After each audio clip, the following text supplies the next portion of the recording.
Selamat siang, salam sejahtera untuk kita semua.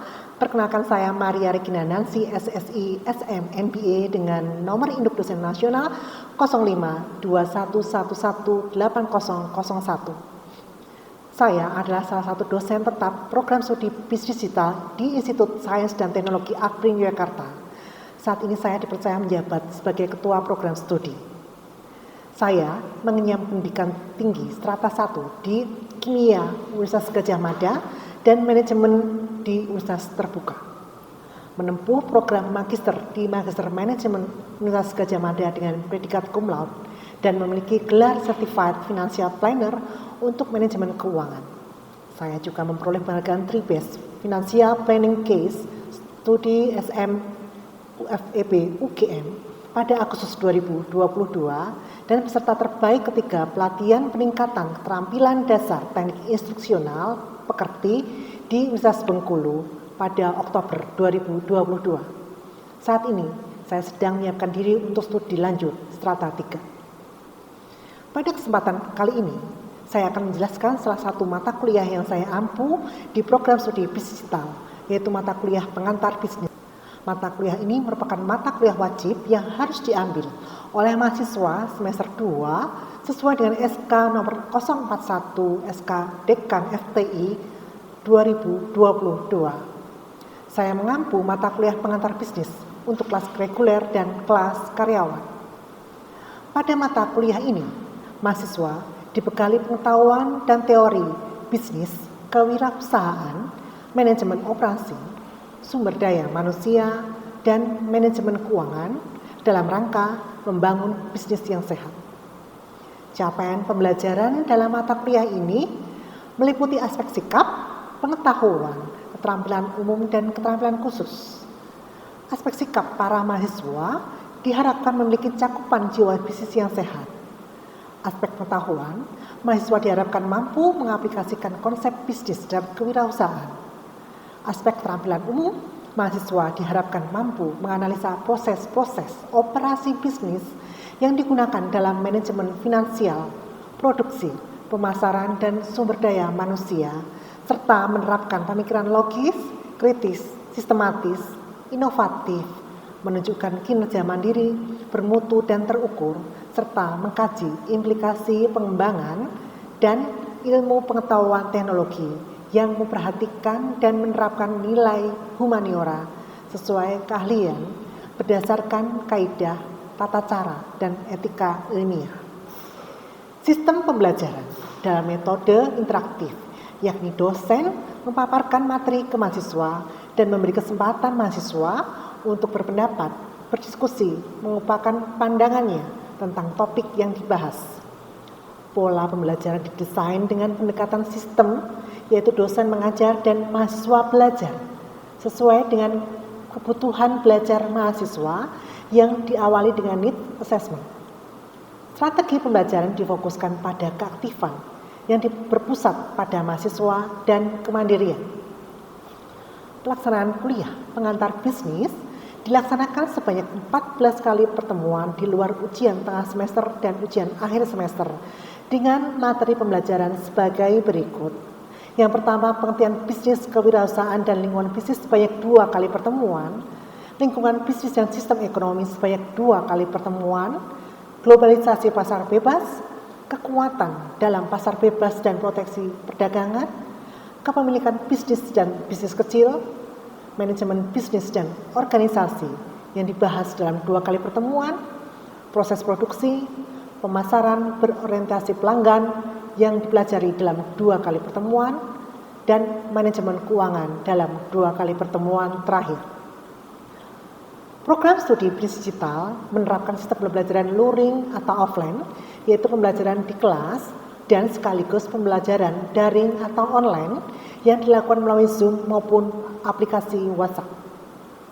Bahan ajar dan tugas dilakukan melalui fasilitas Learning Management System dengan alamat lms.akbrin.ac.id, di mana dalam LMS ini deskripsi mata kuliah, capaian pembelajaran, pekan pembelajaran, struktur pelaksanaan perkuliahan, model assessment, bobot penilaian, referensi buku, acuan, maupun materi yang diajarkan hingga detail pelaksanaan kuliah diakomodir dalam satu sistem. Metode pembelajaran yang diterapkan dalam mata kuliah ini adalah ceramah untuk menyampaikan materi dan interaksi personal antar dosen dan mahasiswa selama di kelas. Metode lainnya adalah demonstrasi dan melihat contoh atau demo program yang berkaitan dengan perilaku bisnis dan cara memecahkan masalah kewirausahaan.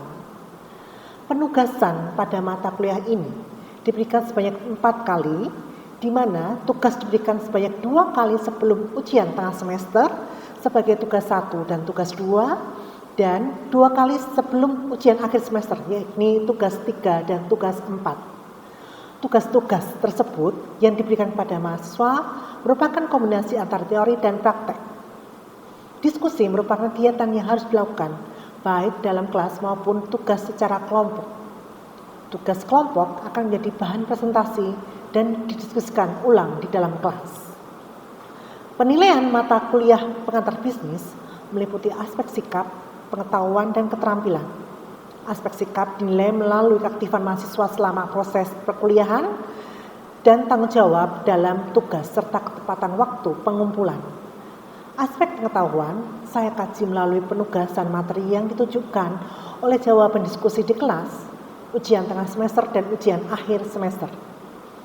Aspek keterampilan saya nilai melalui kemampuan mahasiswa dalam mengelola berbagai bentuk dan model struktur organisasi yang tepat dalam organisasi bisnis dalam menghadapi berbagai perubahan yang terjadi di dunia bisnis. Bobot penilaian pada mata kuliah pengantar bisnis adalah sebagai berikut. Tugas sebanyak 40%, ujian tengah semester 25%, ujian akhir semester 25%, dan kehadiran 10%. Demikian deskripsi mata kuliah pengantar bisnis yang saya ampu. Terima kasih. Selamat siang semuanya. Apa kabar hari ini? Oke, salam sejahtera buat kita semua ya. Kita ketemu lagi di kelas pengantar bisnis oleh saya Maria Regina Nancy, SSI SM MBA CFP. Siang hari ini topik pembelajaran kita adalah manajemen keuangan. Kita akan belajar apa itu manajemen keuangan, walaupun hanya merupakan dasarnya saja.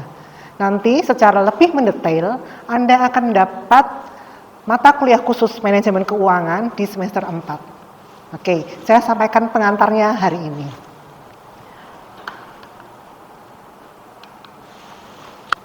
Oke, tujuan pembelajaran hari ini adalah agar Anda, mahasiswa, mampu menjelaskan peran keuangan, kemudian menjelaskan peran manajer keuangan, menjelaskan akuntansi, menjelaskan laporan keuangan. Tujuan pelajaran siang ini.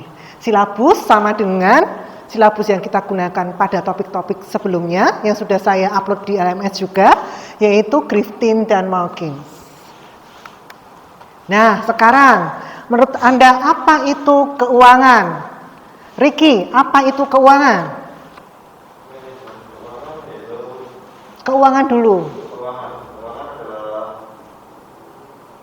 sistem untuk menyalurkan laba ataupun penghasilan. Oke, baik. Satu lagi, Abdillah, apa itu keuangan? Keuangan itu kan proses pencatatan pemasukan dalam sebuah bisnis mungkin atau sebuah transaksi. Oke, keuangan pencatatan transaksi gitu. Oke. Kalau manajemen keuangan apa kira-kira? Randy. Bedanya apa dengan keuangan? Menurut saya ya, mungkin manajemen keuangan itu untuk manajemen keuangan itu atau pencatatan agar tidak terjadi minus atau hal yang tidak diinginkan. Jadi lebih untuk mengelola seperti itu ya. Oke, mari kita lihat apa itu namanya keuangan. Nah, ternyata keuangan adalah studi. Jadi, studi mengenai uang merupakan salah satu fungsi bisnis yang berusaha memperoleh dana dan mengelola dana tersebut. Jadi bagaimana suatu bisnis itu memiliki uang, dari mana, bagaimana caranya, dan bagaimana bisnis tersebut mengelola uang. Jadi tujuan keuangannya tercapai, tidak uangnya dipakai yang bukan tujuan bisnis. Ini adalah keuangan, studi mengenai uang. Sedangkan manajemen keuangan adalah proses mengelola sumber dana perusahaan sehingga dapat mencapai tujuan perusahaan. Jadi bedanya tadi adalah studi, kalau ini adalah proses mengelola sumber dananya. Begitu ya.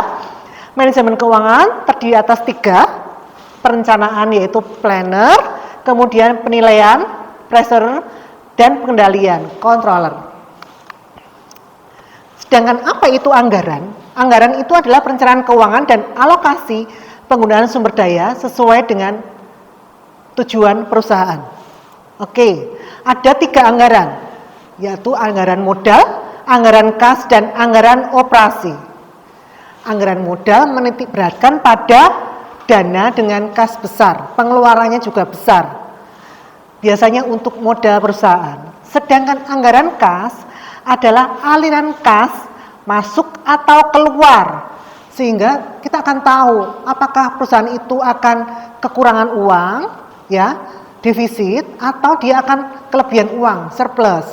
Ini nanti akan Anda semua pelajari pada analisa arus kas, cash flow.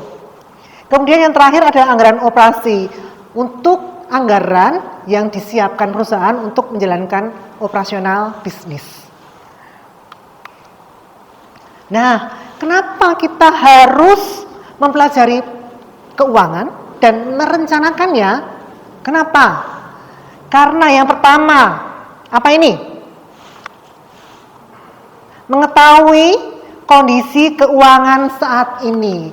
Saat ini saya punya uang berapa? Apakah kondisi keuangan saya sehat atau tidak? Kemudian menyusun tujuan keuangan. Jadi misal saya punya bisnis nih, saya punya bisnis bakery. Satu hari saya memiliki omset 1 juta. Dari omset 1 juta itu ternyata saya menyusun tujuan saya. Tujuan saya, oh saya mau buka cabang baru atau saya mau beli mobil sehingga saya dapat memasarkan roti-roti produksi saya. Nah, menyusun perencanaan keuangan, berapa sih harganya mobil yang saya mau beli? Oh, 200 juta. Kemudian melaksanakan perencanaan keuangan. Oke, 200 juta ada nih saya. Kemudian saya beli mobil.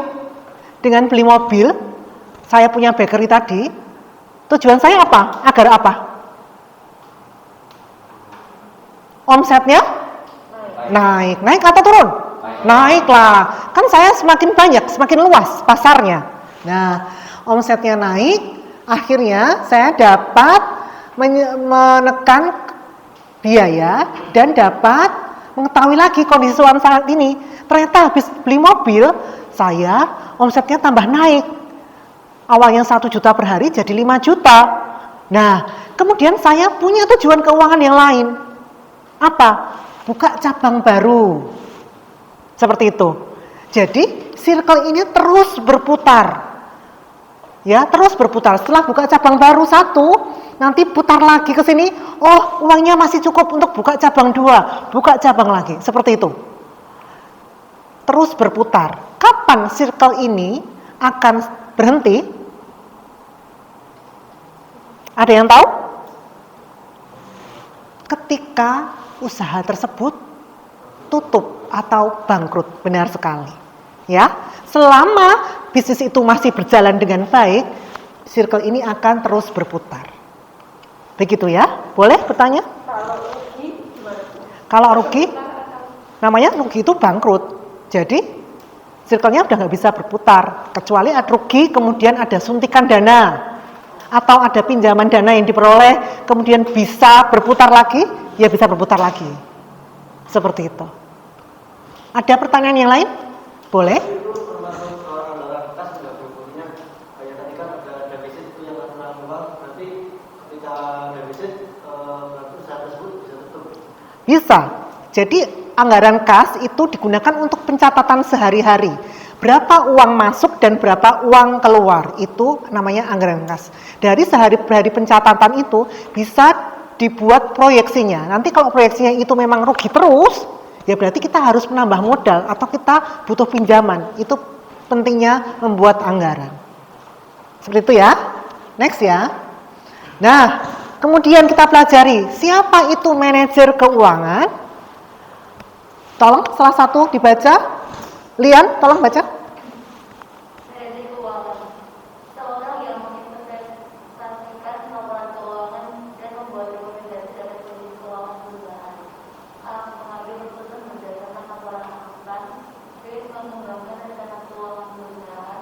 C. Memproyeksi outcome. D. Mengelola aset perusahaan. Oke, ini ya, manajer keuangan. Tujuannya apa? Mengambil keputusan keuangan, ya.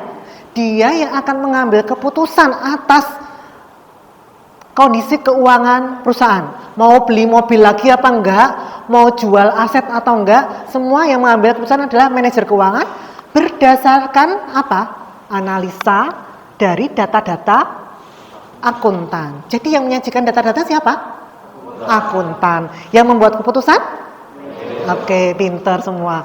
Ya, kemudian mengembangkan rencana keuangan perusahaan. Tadi loh, tujuan-tujuan mau apa? Itu adalah yang mengembangkan manajer keuangan. Memproyeksi arus kas, inflow dan outflow. Tadi seperti pertanyaan Sabit. Baik itu defisit atau surplus, itu dapat dicatat dan diproyeksikan ke depannya. Walaupun proyeksi itu pasti tidak 100% benar, tapi itu sangat berguna untuk kelangsungan usaha. Ya, kemudian mengelola aset perusahaan. Maunya gimana perusahaan tentang aset? Bertambah, bertumbuh atau tetap saja?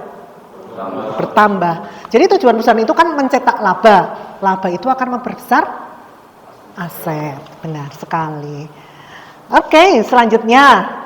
Apa itu akuntansi? Coba Mareta Hadi, apa itu akuntansi? Kira-kira. Aktivitas ekonomi dalam mengelola keuangan di suatu perusahaan. Oke, aktivitas ekonomi boleh. Satu lagi, Vika, apa itu akuntansi? Akuntansi itu ilmu yang mempelajari tentang aset, liabilitas dan ekuitas. Ya, oke, pintar tuh ya. Sudah ada gambarnya nih. Akuntansi pasti kamu harus lihat. Ini adalah gambar apa ini namanya? Apa itu? Aset adalah liabilities ditambah dengan equity, itu namanya apa? Iya, aset, benar. Namanya adalah ada dicatat dalam neraca. Akuntansi adalah pengelolaan keuangan perusahaan meliputi aktiva, tadi ya, aktiva itu adalah aset, harta. Oke? Kemudian kewajiban yang terdiri atas kewajiban lancar dan kewajiban jangka panjang serta modal perusahaan. Jadi aset itu adalah harta perusahaan, sedangkan kewajiban liabilities itu apa? Sumber dana. Oke? Jadi dari mana kita dapat uang itu dicatat dalam dalam neraca. Neraca yang mana yang mencatat?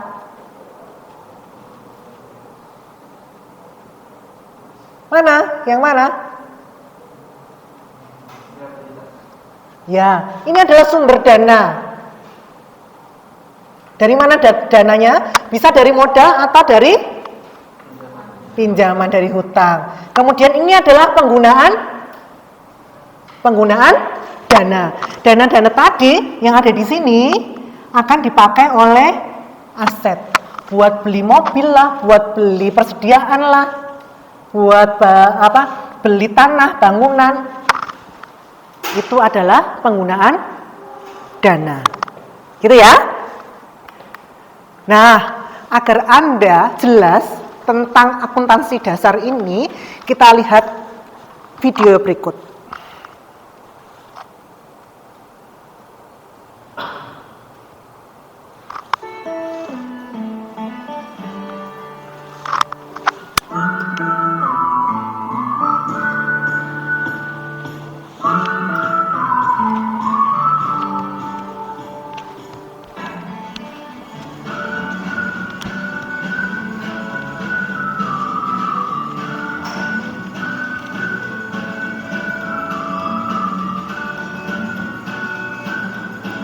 Tuh, harta, hutang, dan modal ya.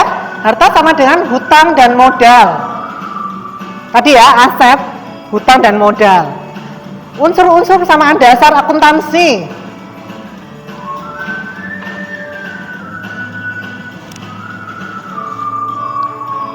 Adalah harta atau aktiva, hutang, dan modal. 3 unsur ini.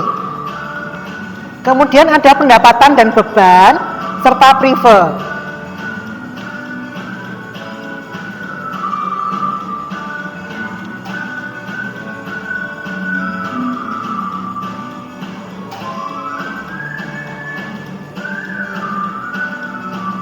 Untuk apa akuntansi? Untuk mengetahui perubahan kekayaan perusahaan. Ya, dan mengetahui keuangannya untuk apa saja.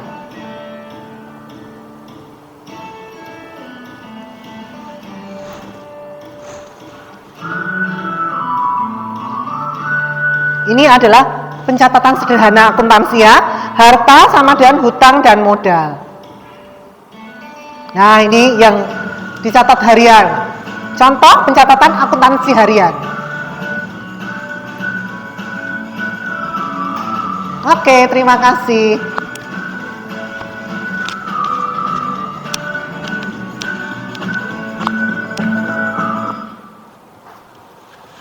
Semoga tadi sedikit membantu ya, memahami apa itu akuntansi dasar. Next, ada 2 macam akuntansi, yaitu akuntansi manajerial dan akuntansi keuangan. Akuntansi manajerial adalah menyediakan data dan menganalisis informasi bagi manajer untuk membantu mengambil keputusan. Ini adalah manajerial. Oke. Kalau akuntansi keuangan adalah menyediakan informasi mengenai keuangan perusahaan untuk pihak-pihak di luar perusahaan. Contoh apa? Untuk laporan ke publik jika perusahaan tersebut adalah perusahaan yang sudah go public. Kalau akuntansi manajerial biasanya adalah untuk intern perusahaan karena berisi tentang strategi ke depan atau strategi tentang keuangan sekarang, dan itu tidak dipublish, tidak diperkenankan publik tahu. Seperti itu. Kemudian kalau akuntan publik adalah orang yang menyediakan jasa untuk menyajikan informasi keuangan. Karena apa? Karena mungkin perusahaan tersebut belum mampu membuat laporan keuangan, atau mungkin perusahaan tersebut ingin melihat hasil review dari keuangan yang dilakukan oleh pihak independen seperti apa, bisa memakai jasa akuntan publik. Next. Nah, ini adalah siklus akuntansi yang Anda pelajari pada pengantar akuntansi ya. Pertama kali adalah membuat jurnal transaksi, kemudian diposting di buku besar, kemudian neraca saldo, jurnal penyesuaian, laporan keuangan, dan jurnal penutup. Ini akan bergerak terus selama bisnis itu berjalan. Jadi kapan ini akan berhenti? Ya, pinter. Seperti tadi ya, sama ya, ketika usaha tersebut tutup atau bangkrut. Nih, neraca dan laporan laba rugi. Apa itu neraca? Siapa yang mau jawab? Reva, apa neraca? Pencatatan keuangan untuk modal, hutang, dan harta. Oke, pinter. Terima kasih. Jadi pasti tadi ya, setelah saya terangkan ini, aset liabilities. Jadi dari hutang dan modal. Lihat ini, hutang dan modal. Contoh tadi yang bakery, ya, dia punya kasnya 5 juta, punya piutang 15 juta, investasinya 5 juta, persediaannya 20 juta, aktiva tetap 25 juta, mungkin rumah atau mobil, total aktivanya berapa? 70 juta. Uang ini untuk beli semua ini dari mana? Dia punya segini banyak aset, dari mana uangnya? Dari modal sendiri 50 juta, laba ditahan 5 juta. Kemudian dia hutang juga 15 juta. Jadi antara aset dan liabilities harus seimbang, harus balance. Kalau nggak balance boleh nggak? Boleh apa nggak? Nggak boleh. Kan tadi uangnya dari sini, kemudian dipakai beli ini. Jadi harus semuanya sama jumlahnya, balance. Oke, neraca sudah. Sekarang laba rugi. Apa itu laba rugi? Laporan yang mencatat pendapatan dan biaya-biaya. Oke? Pendapatannya berapa? Biaya-biayanya berapa? Ini biaya harga pokoknya 70 juta. Dari omsetnya 100 juta per tahun, dia mengeluarkan biayanya 70 juta. Kemudian laba kotornya 30 juta kan? Kemudian biaya-biaya lainnya, mungkin tenaga kerja, listrik, telepon, itu adalah 25 juta. Laba bersihnya 5 juta. Apa hubungannya dengan neraca laba rugi? Lihat di sini laba bersihnya ada berapa dia setiap tahun? 5 juta. Kemudian akan menambah ekuitasnya, dicatat sebagai laba ditahan. Jadi nanti kalau di sini ada laporan laba rugi, ketika Anda laba penjualan biaya ya, laba di sini laba atau rugi di sini ya, ini akan dicatat sebagai menambah modal. Gitu ya? Mudah. Ini jadi neraca dan laba rugi berhubungan. Next. Dari neraca dan laba rugi itu, Anda akan tahu bagaimana kondisi keuangan suatu perusahaan. Apakah perusahaan itu bisa dikatakan perusahaan yang sehat, atau perusahaan itu harus dibantu kondisi keuangannya. Dengan apa? Dengan melihat rasio-rasio keuangannya. Ada rasio likuiditas, antara lain rasio lancar, yaitu aktiva lancar dibagi dengan hutang lancar. Kemudian rasio cepat, aktiva lancar dikurangi persediaan, dibagi dengan hutang lancar. Dan rasio kas adalah kas dikurangi dengan setara kas dibagi hutang lancar. Rasio-rasio ini akan Anda pelajari secara detail di mata kuliah manajemen keuangan. Jadi ada standarnya, rasio ini harus lebih besar daripada 1, yang ini tidak boleh lebih besar daripada 1, seperti itu, maksimal 1, nanti akan dipelajari lebih lanjut. Ya, saya mengenalkan adanya rasio keuangan. Anda tahu suatu perusahaan itu sehat atau tidak dilihat dari rasio-rasionya. Oke. Next. Nah, tiba saatnya untuk diskusi ya. Diskusi. 1, apa pentingnya peran keuangan dalam suatu perusahaan? Tadi sudah saya jelaskan ya. Kemudian yang kedua, apa yang dimaksud dengan keuangan? Manajemen keuangan dan manajer keuangan. Kemudian apakah akuntansi itu dan apa fungsinya bagi perusahaan? Dan Anda diminta untuk mendeskripsikan apa itu laporan keuangan dan contohnya. Seperti itu ya. Ini akan menjadi tugas kelompok yang akan kita diskusikan bersama di pertemuan minggu depan. Akan saya share melalui LMS soal ini. Oke, seperti itu yang kita pelajari hari ini. Semoga membawa manfaat bagi semua. Sebelum kita tutup, apakah ada pertanyaan terlebih dahulu? Tidak? Baik, kita cukupkan mata kuliah pengantar bisnis pada siang hari ini. Terima kasih atas kerjasama dan partisipasi aktifnya di kelas. Selamat pulang, sampai jumpa minggu depan. Terima kasih.